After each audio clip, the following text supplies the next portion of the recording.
Olá, olá, bom dia. Hoje, dia 20 de novembro de 2020. Confira as principais notícias desta sexta-feira. Programação marca o Dia da Consciência Negra no Maranhão. Eleições 2020. Começam audiências de geração de mídias e horário eleitoral no rádio e TV para o segundo turno das eleições em São Luís. Carreata marca domingo o Dia Mundial em memória das vítimas de acidentes de trânsito. E o novo Largo do Carmo recebe o Sarau Histórico.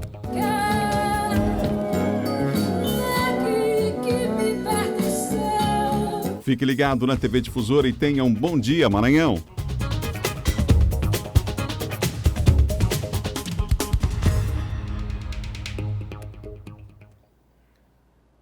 Um ótimo dia para você ligado com a gente nessa manhã de sexta-feira, amanhã que amanheceu meio preguiçosa. Fala sério, chuva na madrugada e muita gente ainda não saiu da cama. É verdade, acompanhando o nosso Bom Dia Maranhão. Vamos lá, tá na hora de começar mais um dia, de se encher de esperança e vamos que vamos para cima dele. Sexta-feira hoje, chegando o final de semana e você ligado aqui na TV Difusora com as principais notícias do dia. Daqui a pouquinho o Silvio Alves vai voltar, vai trazer as notícias da área de segurança para manter você bem informado. Já, Silvão de volta, o nosso John Coutrin vai falar dos bastidores da política, os apoios aí de um lado e de outro dos candidatos que concorrem ao segundo turno das eleições para a Prefeitura da capital maranhense. Já com o nosso John Coutrin, tá bom?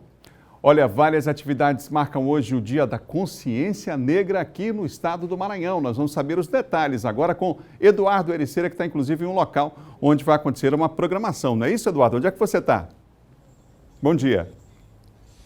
Olá, Adalberto. Muito bom dia a você, bom dia a todos que acompanham. Bom dia, Maranhão, uma ótima sexta-feira a todos, bom fim de semana. Justamente hoje, dia 20 de novembro, dia aí da Consciência Negra, a gente se encontra em um local conhecido como Cafua das Mercês, que fica bem próximo ao Convento das Mercês, aqui na rua Jacinto Maia, que foi completamente reformado. Ele foi construído no século XVIII, é um prédio bem antigo para receber os negros originários de vários portos africanos.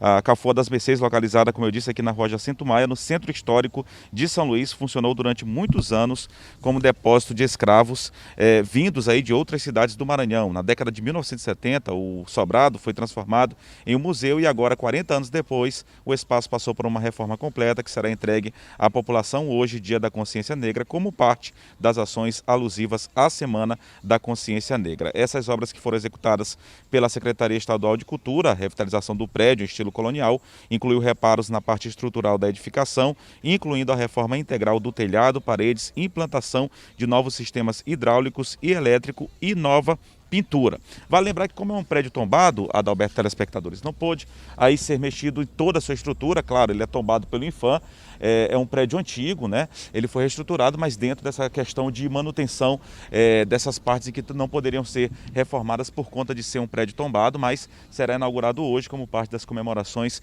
envolvendo aí a Semana da Consciência Negra aqui no estado do Maranhão, a Cafua das Mercês, que pelo lado de fora a gente pode perceber que realmente ficou bem bacana aqui a reforma que foi feita no prédio.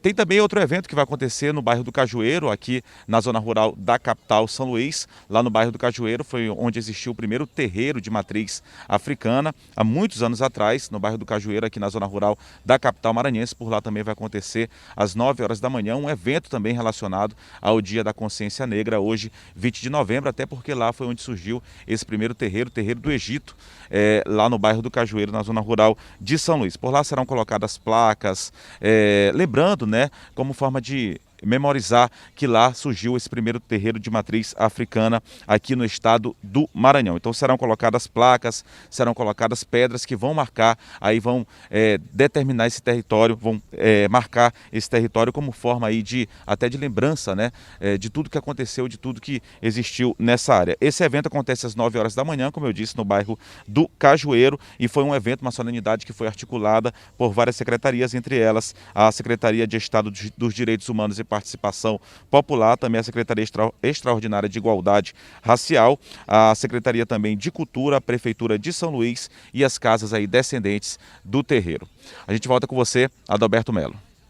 Obrigado, Eduardo, pelas informações. Daqui a pouquinho você volta. Eduardo Ericeira, portanto, falando hoje do Dia da Consciência Negra aqui do Maranhão. São 7 horas e mais 4 minutos, 7h04. Olha, no período da pandemia, uma surpresa, hein? A doação de leite materno aumentou. O problema é que, com a flexibilização das medidas de distanciamento social, Os profissionais do materno-infantil voltaram a ficar preocupados com a falta do produto tão importante para os bebês. Quem é mãe sabe que não existe momento mais especial para ela e para o bebê que a amamentação. Mas a Iris recebeu a alegria em dobro. Como as gêmeas nasceram prematuras, sem conseguir dar conta da demanda, ela precisou recorrer ao banco de leite. No início foi difícil, porque elas foram para a UTI e precisaram de outro leite que não era meu. E assim, depois que saíram da UTI, hoje eu já sou assim feliz por estar amamentando, que é assim um momento assim muito especial meu e delas, né? Só nesta unidade de saúde do Hospital Universitário, 19 bebês internados na UTI recebem a alimentação diariamente. Por mês, para manter o atendimento, são necessários 50 litros de leite. Durante o período em que as medidas sanitárias estiveram mais rígidas, os profissionais aqui do Banco de Leite do Materno Infantil tiveram uma surpresa. O número de doações mais que dobrou. Só que ele vem caindo depois da flexibilização das atividades. E a preocupação aumentou quando o estoque passou a receber menos de 2 litros por dia. Bem abaixo do ideal. Com a pandemia, que a gente teve aquele lockdown, que teve isolamento social de maneira mais severa, a gente permaneceu que as mulheres estavam fazendo muito home office, né? Estavam trabalhando muito em casa. E isso, elas tinham mais tempo para executar a extração do leite humano. E a gente, surpreendentemente, que dobrou o volume de leite que era doado. E para doar, as mamães nem precisam sair de casa. Basta ligar para o telefone DDD 98 2109 1178, mas antes elas precisam estar saudáveis, não fazer uso de medicamentos, estar com a mama saudável e, é claro, não deixar de amamentar. Está seguindo todo o protocolo da Organização Mundial de Saúde, seguindo todos os critérios em relação ao distanciamento, uso de álcool 70. Então, assim, as possíveis doadoras podem ficar tranquilas em relação à segurança sobre a pandemia. E é importante doar também aqueles frascos de café solúvel. Então, eles são utilizados também lá no materno infantil, enfim. Então, vale a pena entrar aí nessa campanha para doação de leite, incentivar a doação de leite. Todo o cuidado sanitário é tomado em relação ao momento, né, de colher esse material tão importante no leite, que é fundamental para o crescimento dos bebês. E importante esse trabalho feito pelo materno infantil aqui na capital maranhense. São 7 horas e mais 7 minutos, 7 e 7. Vamos continuar falando de saúde. Mesmo com redução no número de casos nos últimos anos, o Maranhão continua apresentando dados significativos de nascimentos de bebês prematuros. O mês de novembro é voltado justamente para chamar a atenção para medidas que possam reduzir ainda mais os índices. Essa alegria toda entre mãe e filho em nada se parece com o drama que eles tiveram que enfrentar para a chegada de um bebê tão desejado. Fazer a cesárea e o João foi para a UTI porque ele ainda não estava preparado para nascer, né? A prematuridade chegou bem cedo, ele foi prematuro extremo e o pulmão dele ainda não estava totalmente pronto, né? Então ele ficou entubado, foi para a UTI, ficou 15 dias na UTI, até que depois, quando ele ganhou 1,775 kg, o João veio para casa. Aí é outro desafio ter uma criança prematura em casa. A rotina do João é cercada de cuidados. Isso porque nascer de parto prematuro deixa a saúde da criança mais fragilizada. Ele tem 2 anos e faz acompanhamento com especialistas todo mês. João está na lista dos 12.846 partos prematuros registrados lá em 2018. O número de 2 anos atrás é alto, mas de lá para cá teve uma redução de 21%, de acordo com a Secretaria Estadual de Saúde. Em 2019, foram menos 614 partos prematuros em relação ao ano anterior. Em 2020, até agora, são 10.007 casos. As crianças que nascem prematuras, elas podem ter alterações no seu crescimento, complicações no crescimento, podem ter alterações no desenvolvimento, né, ter problemas mesmo de atrasos no desenvolvimento, deficiência cognitiva, déficit motor, deficiência visual, deficiência auditiva. Então, traz realmente bastante complicações no desenvolvimento neuropsicomotor dessas crianças. Acompanhar o desenvolvimento deles é um desafio. Os prematuros, eles têm duas idades, que é a corrigida e a cronológica, né? Que é a partir do momento que ele nasce e a partir do momento que ele deveria nascer. Então, nós, mães de bebês prematuros, a gente ainda tem que ter, assim, esse equilíbrio em ter discernimento, né? De quando ele deveria estar com esse desenvolvimento, se era na corrigida ou na cronológica. Então, aí eles têm que fazer o acompanhamento com fono, com terapia, acompanhar todo esse desenvolvimento dele para saber como é que está o quadro, porque nem tudo ainda estava completamente formado. Especialistas dizem que há casos que são possíveis de evitar. Os dados oficiais dizem que 70% das causas, né, dos partos prematuros são causas evitáveis.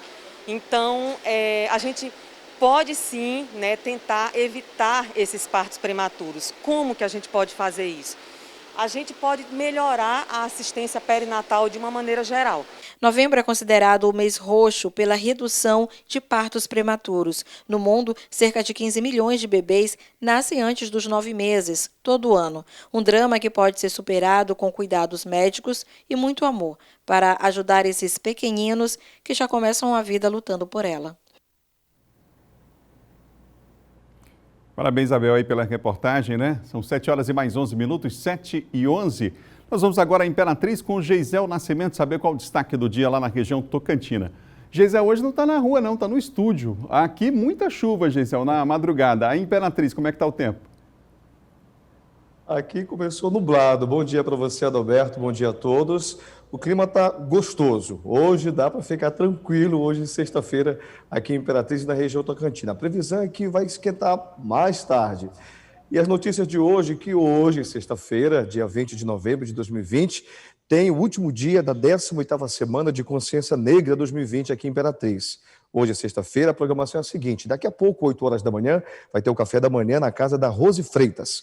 Ainda terá apresentação de loja, roda de conversa e sarau matutino. À tarde, a programação segue a partir das 2h30, 2h30, continua a programação. À noite, às 7h30, terá uma celebração eucarística e às 8h30 terá uma visita na casa da Maria Luísa, com uma roda de conversa e também mediação. Outro assunto importante que vamos destacar é a vacinação contra pólio e sarampo, que prossegue até o dia 30 deste mês aqui em Imperatriz. Então, atenção, pais e responsáveis, a campanha de vacinação contra pólio e sarampo continua e segue até o dia 30. A Secretaria Municipal de Saúde, ela diz que está na reta final dessa campanha. É uma vacinação contra a poliomielite indiscriminada para crianças de 1 a menor de 5 anos e é também a vacina tríplice viral, que é a cachumba, rubéola e sarampo, de 20 anos a 49 anos. As vacinas estão disponíveis nas 37 unidades básicas de saúde, nos bairros e na zona rural até o dia 30 agora de novembro. Além das vacinas contra pólio e sarampo, as UBS, todas elas, também disponibilizam as vacinas de rotina para todas as faixas etárias, de acordo com o calendário nacional. Então, essa vacinação também, além das crianças, tem para o adolescente, do adulto, da gestante e também dos idosos. E os pais responsáveis devem levar essas crianças e as pessoas que devem se vacinar nos horários aqui, ó, das 8 da manhã até meio-dia e das 2 da tarde até as 5 horas da tarde. Em algumas unidades, como na Nova Imperatriz e também na Ana Daves, no Parque do Buriti, ficam abertas durante todo o dia. Só muda de funcionários e as equipes. Durante a ida às UBS, um detalhe importante, a pessoa não pode esquecer de levar a caderneta de vacinação para atualização dos dados. Lembrando e reforçando que as UBS estão todas distribuídas nos bairros e também na zona rural aqui de Imperatriz e atendem de segunda a sexta-feira, de 8 ao meio-dia e das 2 às 5 horas da tarde. Adalberto, queremos desejar uma excelente sexta-feira para você, para toda a sua equipe, para o nosso produtor Denilton, a toda a nossa equipe aqui da TV Difusora Sul, que durante essa semana realizaram um grande trabalho. Muito obrigado, viu? É verdade. Obrigado, Geisel. Então, o nosso Geisel Nascimento, direto lá de Imperatriz. Pessoal, o final de semana vai dar uma descansada, porque o último final de semana foi punk, né? Eleições, cobertura e com o patrocínio do Tribunal Superior Eleitoral, a transmissão que seria da apuração até 8 da noite foi para mais de 10, quase 11, né? Então, vamos esperar que nesse segundo turno a gente consiga fazer esse trabalho e terminar mais cedo, né? Para todo mundo ter aí, claro, a informação, o resultado da eleição. São 7 horas e mais 14 minutos. Vamos continuar em Imperatriz? Por lá, um novo decreto municipal flexibiliza ainda mais as medidas que vinham sendo adotadas por conta da pandemia da Covid-19. As mudanças foram bem vistas por representantes de alguns setores. Estava permitido apenas a apresentação de artistas locais e com apenas 70% da lotação máxima nos estabelecimentos. Agora, com o novo decreto de flexibilização, prevê que a capacidade máxima de lotação para shows de artistas de fora, com shows de médio porte, com 5 a 10 mil pessoas em Imperatriz.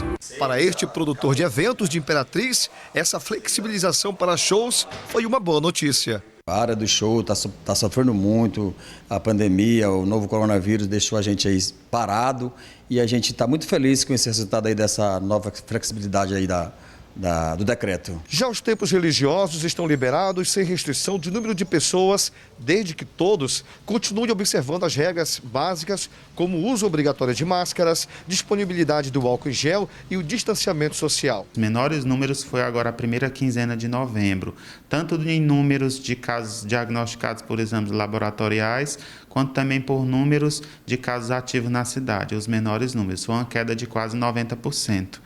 Então, uma queda significativa que nos permite fazer flexibilizações, assim como ocorreu em meses anteriores. De acordo com o secretário, o novo decreto municipal também trouxe novidades para a educação. Há alguns meses já flexibilizamos para a rede de ensino particular na cidade. O ensino médio foi flexibilizado já há vários meses, o ensino fundamental também há alguns meses, do 2º ao 9º ano, claro, obedecendo normas do protocolo do Sinep. E agora estamos flexibilizando também para crianças menores de 7 anos, ou seja, do 1º ano às séries mais inferiores.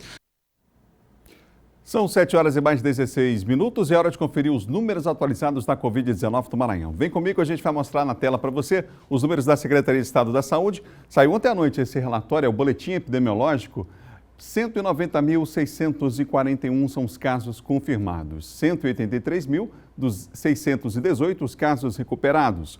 O número de casos ativos nesse momento é de 2.813. O total de óbitos, lamentamos sempre, 4.210. Os novos casos nas últimas 24 horas, pelo menos o registro desses casos, na Ilha de São Luís, 100 novos casos, em Imperatriz, 11, nas demais regiões, 209. O alerta continua ligado, é preciso ter cuidado, seguir o protocolo de segurança, andar com máscara, sair de casa só se for extremamente necessário, enfim, continuamos em tempo de pandemia. Olha, um trem pegou fogo nesta quinta-feira enquanto transitava de Açailândia no sentido Porto Franco. Esse é um dos destaques do nosso Giro de Notícias. Um trem pegou fogo nesta quinta-feira enquanto transitava de Açailândia no sentido Porto Franco. De acordo com as primeiras informações, um descarrilamento de vagões de combustível, diesel e gasolina de um trem da empresa VLI ocasionou um incêndio. Em nota, a empresa informou que o Corpo de Bombeiros foi acionado e uma equipe da VLI foi para o local. O Corpo de Bombeiros do Maranhão informou à nossa equipe que não houve vítimas e que o incêndio foi controlado sem complicações. A Polícia Rodoviária Federal do Maranhão, após reunião com diversos órgãos e entidades, divulgou o planejamento para o transporte de um turbogerador com 106 metros de comprimento e 355 toneladas, que precisa ser levado do Porto do Itaqui até a usina termoelétrica em Santo Antônio dos Lopes, interior do estado. A velocidade média do conjunto transportador será de 7 km por hora.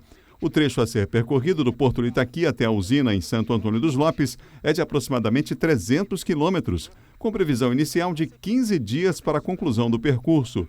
O início da operação para transporte da turbina será dia 27 de novembro de 2020. Os segurados do Instituto Nacional do Seguro Social não serão atendidos nas agências do órgão nesta segunda-feira, dia 23. Os locais de atendimento estarão fechados por causa do ponto facultativo, correspondente ao Dia do Servidor Público, que foi transferido de 28 de outubro para 23 de novembro. Na ocasião, o governo justificou que a mudança de data foi necessária para manter os atendimentos agendados, evitando remarcações e transtornos para os beneficiários. A Secretaria de Estado de Administração Penitenciária está com inscrições abertas para um processo seletivo para o cargo de agente penitenciário feminino temporário. As inscrições seguem até às 23 horas e 59 minutos do dia 10 de dezembro. As inscrições devem ser feitas exclusivamente pela internet, em www.ceap.ma.gov.br. No próximo bloco, você vai ficar sabendo os principais assuntos da área de segurança com Silvan Alves. E mais, carreata marca o Dia Mundial em memória das vítimas de acidentes de trânsito. Vamos falar sobre o assunto com uma entrevista no estúdio, daqui a pouco, depois do intervalo. No último bloco do Bom Dia, tem eleições 2020, os bastidores com o John Coutrin e informação para você nas nossas reportagens sobre o segundo turno, em especial aqui em São Luís, no próximo final de semana. Já, depois do intervalo, a gente volta imagens ao vivo. A gente tem na Avenida Vitorino Freire, aqui na capital de todos os maranhenses, tempo nublado. Já choveu nessa madrugada e o tempo está nublado aqui em São Luís. Voltamos já.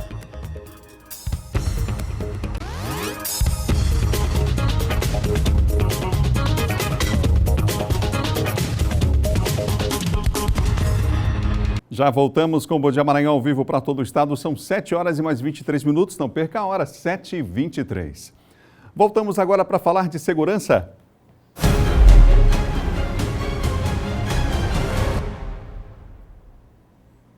Comigo aqui no estúdio, Silvan Alves, que apresentou ainda há pouco o Bandeira 2. Silvan, bom dia. Bom dia, Adalberto. Bom dia a todos.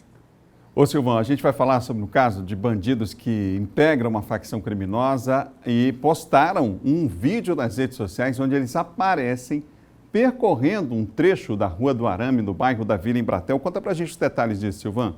Adalberto, esses integrantes dessa facção, eles fizeram uma espécie de uma comemoração em função de ter expulsado de lá da Rua do Arame integrantes de uma facção rival. E aí eles vão enumerando pontos, como local onde seria apropriado para a venda de drogas e etc. E postaram esse vídeo nas redes sociais. O mais absurdo de tudo é que aí nessa rua, da Rua do Arame, no bairro da Vila Embratel, moram 2 policiais. Um policial é BPA, Batalhão de Policiamento Ambiental, e o outro é um policial do 9º Batalhão. Esses criminosos tiveram a audácia de não só mandar mensagem nesse vídeo, mas como também mensagem de áudio para os próprios policiais, dizendo de que eles tinham 3 dias para deixarem as suas casas, deixarem as suas residências. Inclusive, um desses policiais, ele, depois de ter sido dado o prazo de 3 dias, ele foi vítima de um atentado. Quando chegava na porta da casa dele, claro que ele não tinha saído de lá, ele só não foi morto porque ele reagiu, eram 3 indivíduos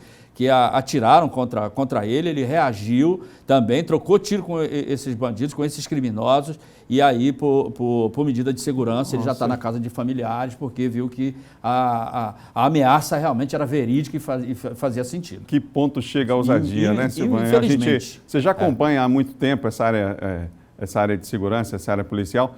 Você imagina a situação, você não pode morar no bairro, não pode morar na rua, porque vai ser expulso. Pois é, ser expulso de casa, você imagina. Hein? Um homem da lei que está aí para defender a sociedade, defender todo mundo, não é? E veja lá, Adalberto, quanto sacrifício às vezes o policial fez para construir essa casa, para ter a casinha dele. Né? Você sabe que hoje a questão habitacional é uma questão ainda muito grave no Brasil, e aí o cara vai ter que deixar tudo para trás, não é? Por causa de uma meia dúzia de criminosos, não é? Isso é realmente um absurdo, e é claro que a polícia deve estar se articulando para dar uma resposta o mais rápido possível para esse caso aí, que é um absurdo muito grande. Provavelmente como uma operação, inclusive, lá no bairro, né? Claro, com certeza. Silvan, um pai de 65 anos e o filho, conhecido como Chumbinho, de 25 anos, eles foram presos.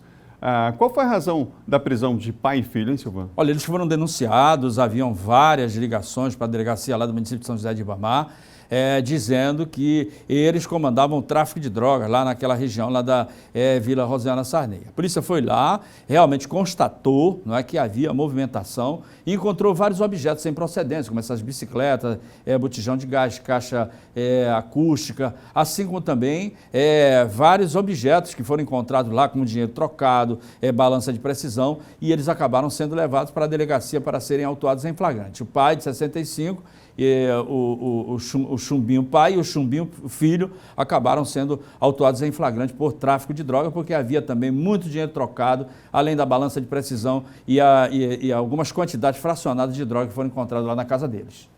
Obrigado, Silvan. Bom final de semana. Bom final de semana, Adalberto. A você e a todos. Se for sair, o que tem que levar?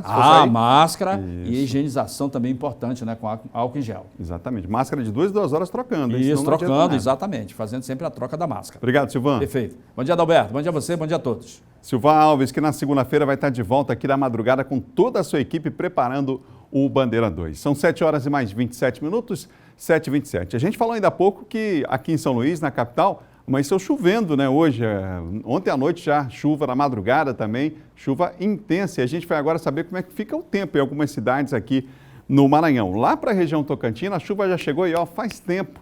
Por lá predomina tempo nublado, chuva isolada pela manhã e à tarde. Olha essa imagem aí, olha como é que está nublado o céu. As andorinhas estão aí dando ar de sua graça, sempre a participação especial aqui no nosso Bom Dia, com imagens ao vivo. Mínima de 24 por lá, máxima de 35, ou seja, vem a chuva, mas a temperatura continua lá em cima. Imagens ao vivo você tem aí, as margens do rio Tocantins, a bela cidade de Imperatriz e a participação das andorinhas aí. As andorinhas voltaram, Silvan, a participar aqui do nosso Bom Dia Maranhão. Imagens do clima ao vivo para você. São Luís tem hoje, predomina o tempo nublado e chuva isolada de manhã e à tarde. Imagens ao vivo você tem aí, na região da Areinha, mínima de 25, máxima de 34 graus. O tempo está tão fechado que a gente está quase não enxergando nada. O sol está bem tímido. Essa imagem foi muito legal para mostrar que o sol está vindo ali, mas entre nuvens. Clima já, né? Ainda tempo nublado em boa parte aqui da ilha de São Luís. Nessa manhã, eu repito, mínima de 25, máxima de 34 graus. Ontem à noite, 80% de chance de chover e choveu mesmo no finalzinho da noite, começo da madrugada, aqui na capital maranhense. Mais uma cidade que a gente mostra ao vivo para você, climaauvivo.com, imagens de Açailândia, olha só, sol com algumas nuvens por lá, algumas nuvens aí você percebe, né?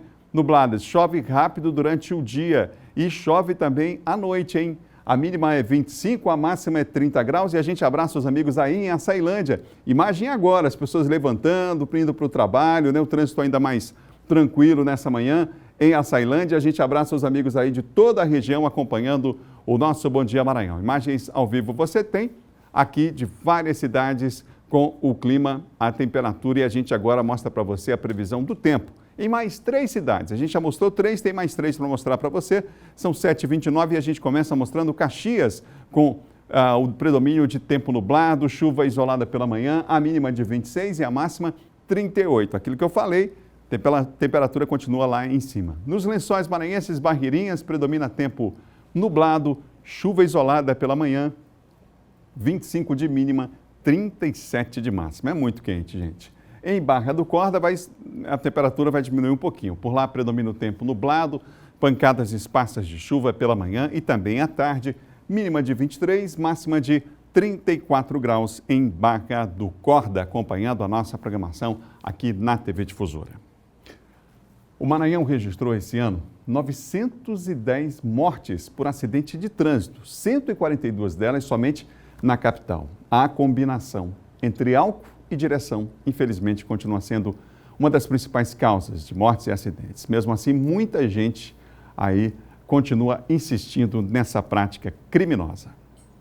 As estatísticas levantadas pelo IBGE são referentes ao ano de 2019 e revelam que o hábito de dirigir sob influência do álcool ainda é grande no Maranhão.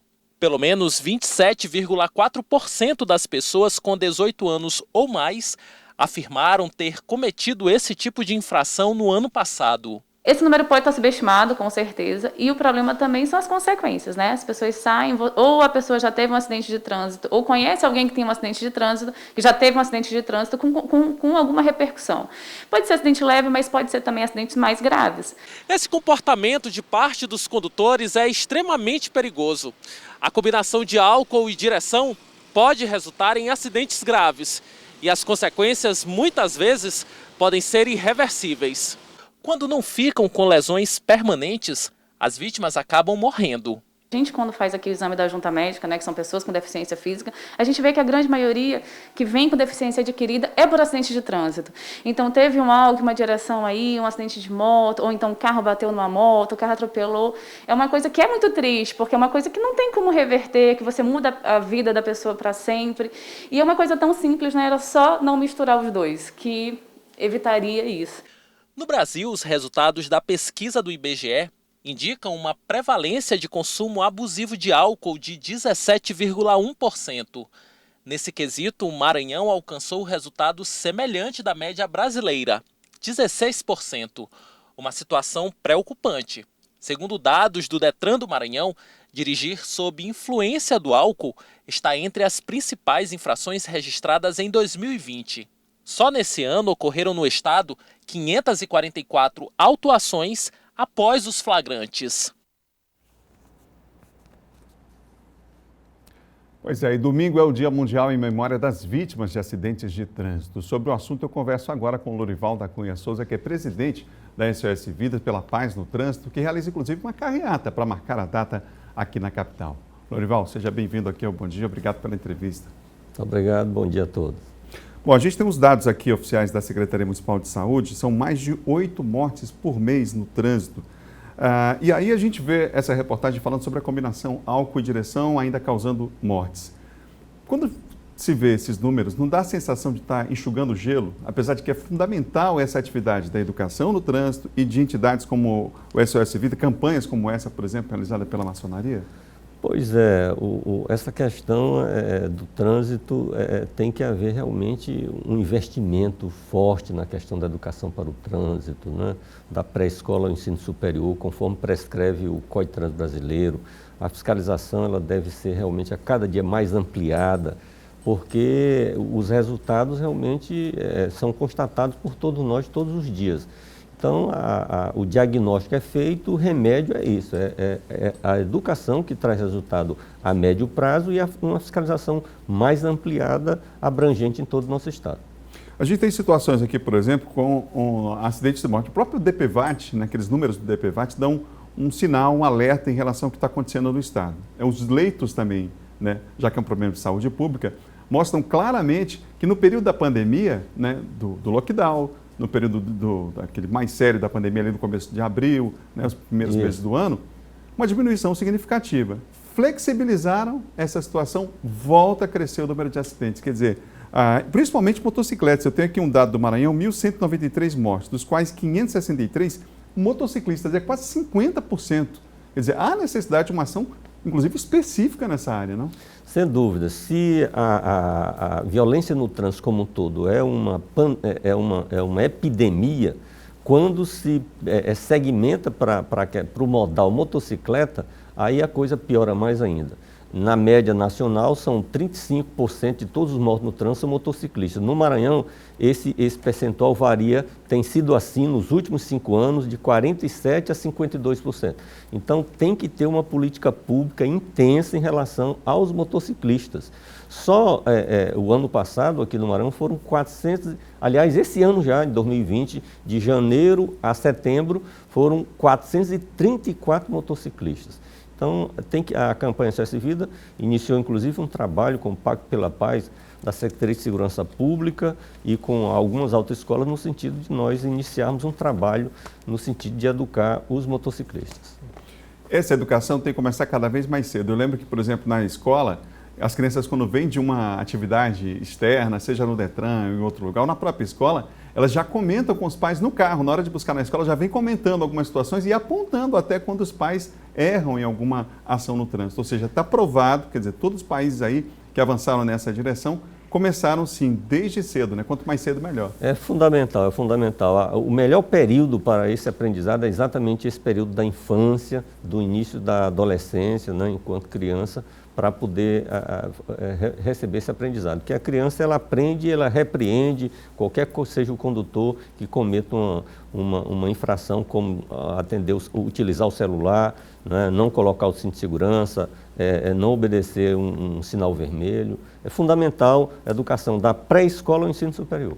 Vale lembrar, gente, que a Organização Mundial de Saúde informa que a principal causa de morte no mundo de jovens de 15 a 29 anos é exatamente a violência no trânsito. Mata mais do que a tuberculose, a AIDS e a violência em geral. Bom, e aí a gente fala sobre o trabalho do SOS Vida pela Paz no Trânsito. Esse programa tem sido extremamente interessante. O pessoal que acompanha a gente aqui no Bom Dia já deve ter visto ações que a gente transmitiu ao vivo, várias delas. O que está sendo preparado para esse domingo? Por que essa data é tão importante? Pois veja como a violência no trânsito é algo que atinge o mundo inteiro, que a OMS, a ONU, né, em Assembleia em 2005, instituiu o 3º domingo de novembro como Dia Mundial em memória das vítimas de acidentes de trânsito. Como esse ano é um ano todo atípico, o terceiro domingo de novembro coincidiu com as eleições e nós adiamos uma semana, né? E então nós estamos lá, todos nós, nossos parceiros, os órgãos do Sistema Nacional de Trânsito, várias entidades da sociedade, órgãos públicos, as pessoas de modo geral, estamos lá para chamar atenção para esse problema, para sensibilizar cada dia mais a sociedade e as próprias autoridades para esse gravíssimo problema que, antes de ser um grave problema de saúde pública, um problema econômico, é um gravíssimo problema humano que causa dor e sofrimento às famílias. O que está programado para esse domingo? Uma grande carreata, nós estamos obedecendo o decreto do governo do estado em não fazer aglomeração, não vamos fazer passeata, será uma carreata aqui na Avenida Litorânea, da Praia de São Marcos até o Calhau. A concentração é de 7h30 a 8h15 da manhã, ali ao lado da Praça da Estátua dos Pescadores, onde nós saímos em grande cortejo de vários tipos de veículos, de automóveis, né, de ônibus, de caminhões, de motocicletas, de bicicletas. Se Deus quiser, será um grande movimento com bandeiras, com balões, para chamar a atenção da sociedade, para que as pessoas, cada pessoa possa dar sua contribuição, as autoridades intensificarem o seu trabalho, né, e a sociedade também se envolver. A SOS Vida dá esse exemplo. Nós somos uma entidade da sociedade e damos esse exemplo dessa nossa responsabilidade para com essa luta contra a violência no trânsito. O Detran aqui no Maranhão tem sido referendado aí nacionalmente, inclusive por várias ações que estão acontecendo. Essa intensificação, por exemplo, da lei seca, isso faz realmente diferença? Isso é fundamental, é fundamental. O Rio de Janeiro, por exemplo, que começou esse trabalho há muito tempo, viu lá os índices caírem significativamente. A metade das pessoas que morrem no trânsito no Brasil, de acordo com o Ministério da Saúde, é em razão da ingestão de álcool pelos motoristas. Então é fundamental que haja essas blitz realmente muito intensas, cada dia mais ampliadas, né, de maneira que haja uma redução das vítimas e dos mortos e feridos no trânsito em razão dessa imprudência tão grave que é dirigir por beber. Lorival, vocês fazem também palestras, ações em escolas, associação de bairro que tem interesse em falar sobre o assunto, discutir o assunto. O SOS Serviço também tem esse tipo de trabalho? Temos, nós proferimos palestras aí em empresas, em órgãos públicos, enfim, onde nos chamam, nós vamos lá fazer palestra. Na verdade, a palestra, nós aproveitamos a palestra para tentar, tentar buscar pessoas para se engajar nesse movimento de forma permanente, que a palestra é algo assim... parceiros. Atrair parceiro, porque a palestra é uma coisa muito pontual e ali, depois de poucos dias, já as pessoas esquecem aquilo que foi dito ali, então a gente aproveita essa palestra para tentar buscar parceiros para ficar nessa luta de forma permanente. Vamos reforçar o convite, então, local e horário? Domingo agora, às 7h30, 8h15 da manhã, a concentração, a partir daí começa toda a programação, com uma oração, depois uma representação dos 98 mortos no trânsito o ano passado aqui em São Luís, e aí toda a concentração para a gente partir lá no rumo do Calhau, até a Praça de Alimentação do Calhau. Conversei aqui com o Lorival, presidente do SOS Vida. Obrigado, parabéns aí por essa programação que acontece no domingo. A TV Difusora vai cumprir o seu dever, estará lá cobrindo essa atividade que vai acontecer no domingo. Viu, Lorival? Muito obrigado, Adalberto, e a todos. Lembrar, gente, mais uma vez, dados que chamam a atenção, são vidas em jogo. 1.350.000 pessoas morrem por ano no mundo vítimas de acidentes de trânsito. Mais de 50 milhões ficam sequelados. No Brasil, o número de mortes no trânsito é maior do que muitas guerras que a gente fica impactado de ver aí as imagens na mídia, não é? Então vamos, cada um, né, dar a sua contribuição para um trânsito mais seguro. No próximo bloco nós vamos falar sobre os novos apoios dos candidatos que concorrem à Prefeitura da capital no segundo turno. E mais, começam as audiências e geração de mídia e lacre das urnas que vão ser utilizadas dia 29. A gente vai para o intervalo com imagens do trânsito, lembrando que domingo tem essa ação importante lá na Litorânea, imagens do trânsito na capital. Nesse instante você tem aí, ao vivo, a Avenida Vitorino Freire, do bairro da Areinha. Nós voltamos já já.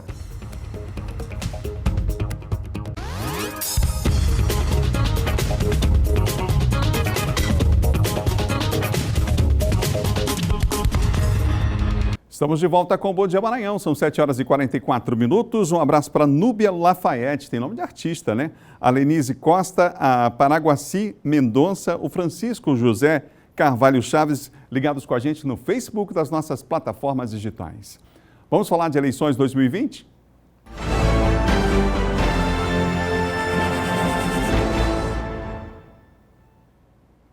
Começam hoje as audiências de gerações de mídias e também o lacre das urnas que vão ser utilizadas no segundo turno das eleições. O Eduardo Ericeira está ao vivo comigo e tem mais detalhes sobre esse assunto. E aquele cronograma, né, Eduardo? Já o pessoal pensa que não, mas passou essa semana, na próxima já eleição novamente, tempo curto. Pois é, Adalberto, período muito curto, né? E precisa haver essa preparação. A programação já foi organizada aí pelo Tribunal Regional Eleitoral do Maranhão, como você disse bem, tendo início hoje com a geração de mídias. Essa programação que começa hoje, dia 20 de novembro, e segue até o dia 23 de novembro, portanto até a próxima segunda-feira, justamente que você comentou, a geração de mídia dos dois candidatos que vão disputar o segundo turno aqui na capital São Luís, e também a carga e lacre das urnas. É um procedimento como tem sido feito, como foi feito, né, no primeiro turno e agora no segundo turno. As audiências de geração de mídias que acontecem hoje no Fórum Eleitoral, que funciona provisoriamente ali nas proximidades do elevado da Coama, e a questão do a questão da carga e lacre das urnas nos próximos 3 dias, nesse caso no sábado, domingo e também na segunda-feira, separados aí por zona, né, por zona eleitoral aqui da capital maranhense.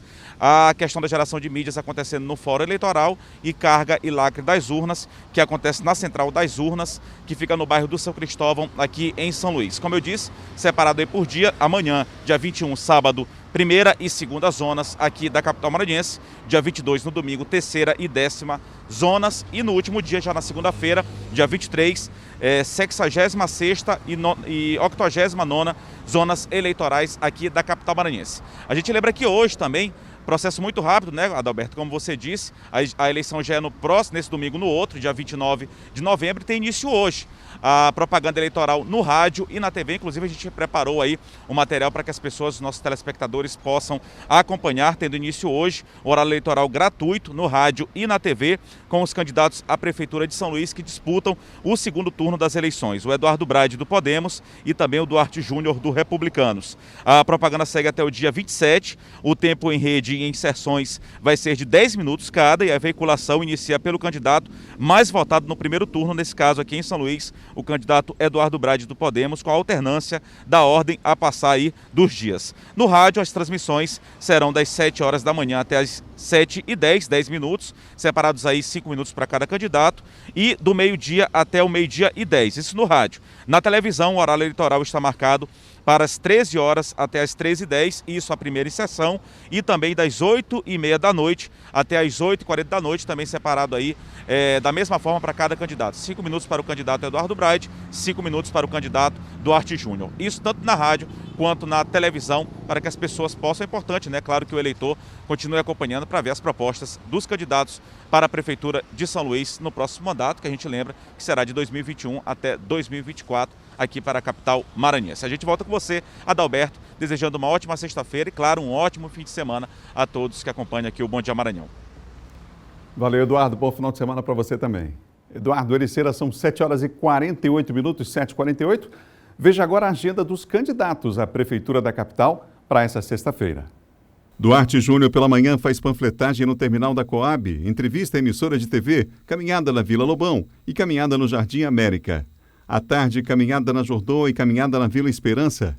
À noite, caminhada no Quatraque. E ainda no Ipase, Maranhão Novo, Bequimão e Angelim. Eduardo Brade tem gravação de programa eleitoral, adesão de lideranças políticas à campanha do 19 e encontro com lideranças políticas nos bairros Retiro Natal, Monte Castelo e Areinha. Vale lembrar que o candidato Duarte Júnior continua seguindo recomendações médicas, não participa da campanha, apenas à distância e com a sua equipe envolvida na campanha nesse segundo turno. Nós vamos agora à participação do nosso colunista de política, John Coutrin.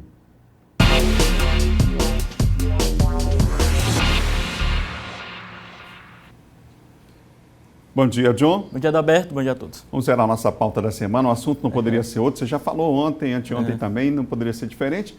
Apoios às alianças que estão sendo costuradas aí dos bastidores em relação ao segundo turno das eleições. E a gente pergunta agora como é que vai ser o posicionamento, o que foi definido em relação ao PDT, John? O PDT Nacional se pronunciou, Adalberto, né? O PDT Nacional divulgou uma nota. Até porque saíram ontem umas notícias na revista Veja, por exemplo, dando conta de que o PDT né, tinha apoiado oficialmente uma candidatura aqui em São Luís, né, quando na verdade o PDT estadual e o PDT nacional se posicionam, né, e confirmam, reafirmam, aliás, a neutralidade nas eleições da capital maranhense. Nós temos inclusive aí a nota, foi publicada pela direção nacional do PDT, primeiro dizendo o seguinte, Adalberto, que o PDT afirma que é um partido de esquerda, para deixar bem claro, né?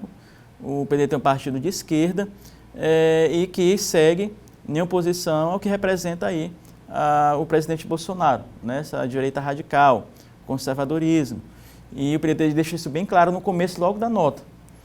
E segundo, o partido diz que foi o que mais elegeu, o partido de esquerda que mais cresceu no Brasil, elegendo prefeitos e vereadores. Aí ele entra, né, a direção nacional do PT, o Comando Nacional entra na eleição de São Luís, né, em relação à candidatura do Eduardo Brade e do Duarte Júnior.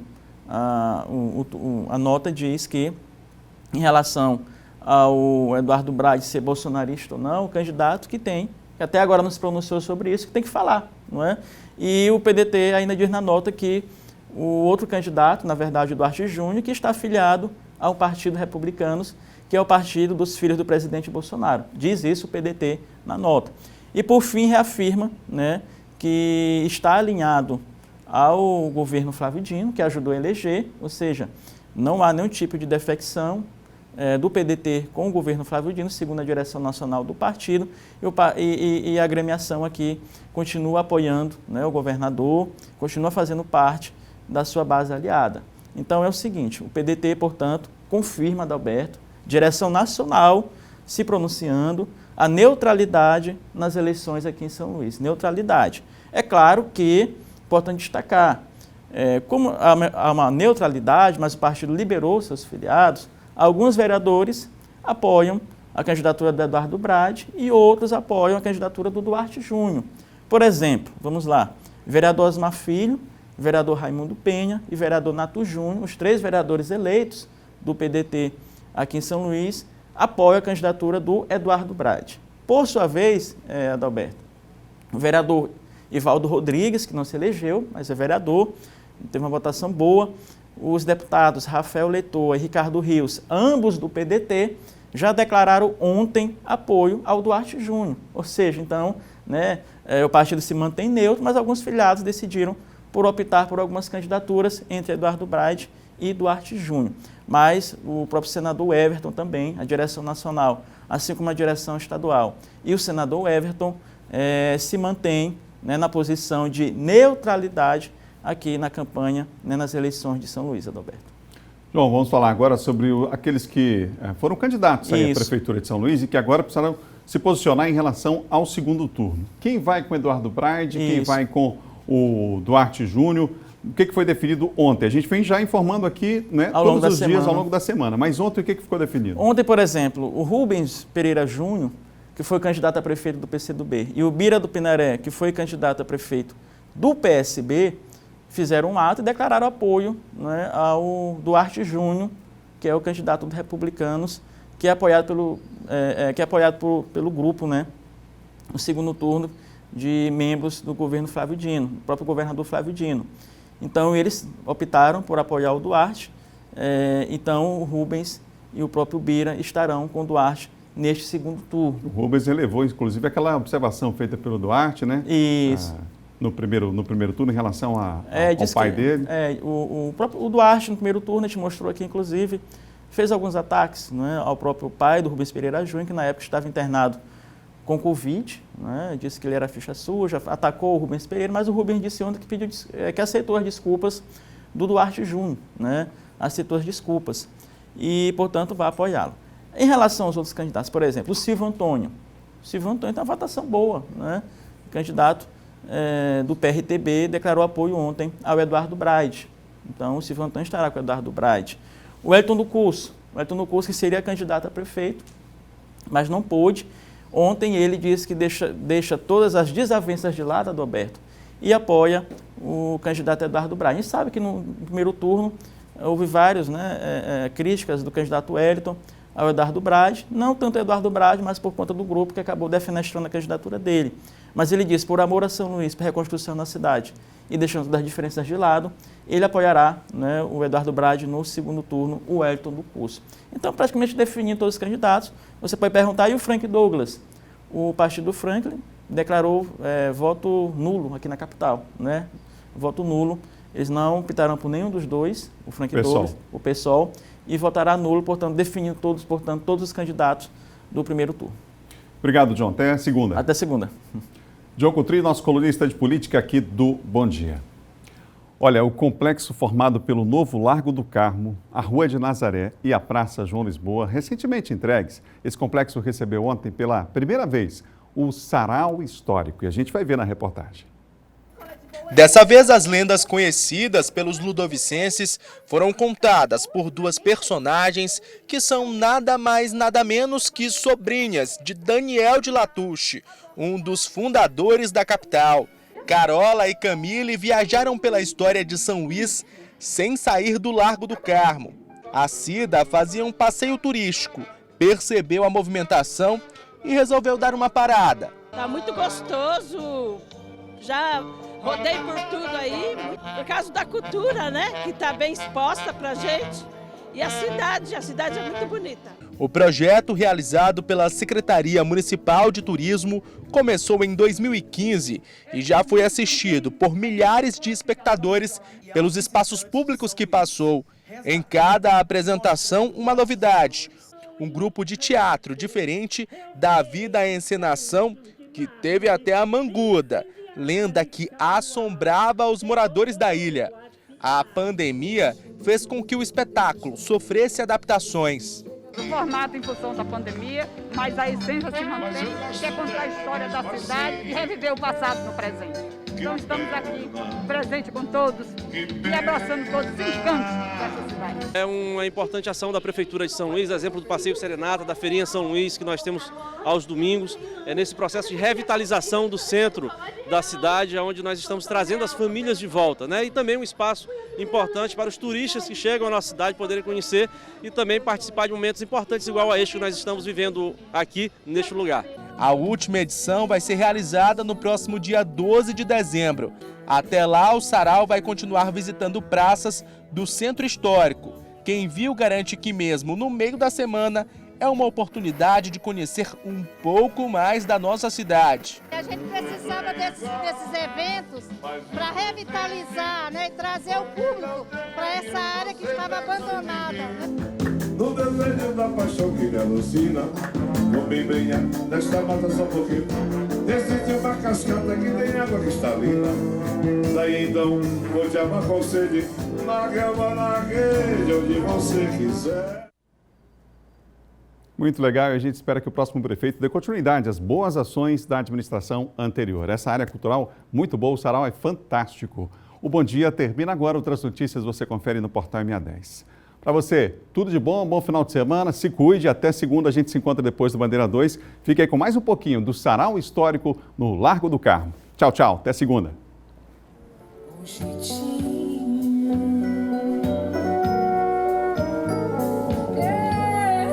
coração ainda é seu.